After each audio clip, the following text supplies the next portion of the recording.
Well, this is our 63-foot tree that just fell during the storm last night and knocked down some limbs. You can hear other people cutting up their trees. Got chainsaws going on in the neighborhood. This tree uprooted, tore out one of our 6 patios.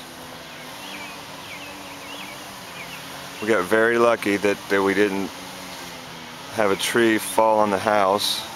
We lost the tree and a huge limb from this tree here. We'll get a better angle from another side. But we have had a really heavy storm come through last night. You can see the way the wind was blowing from that tree.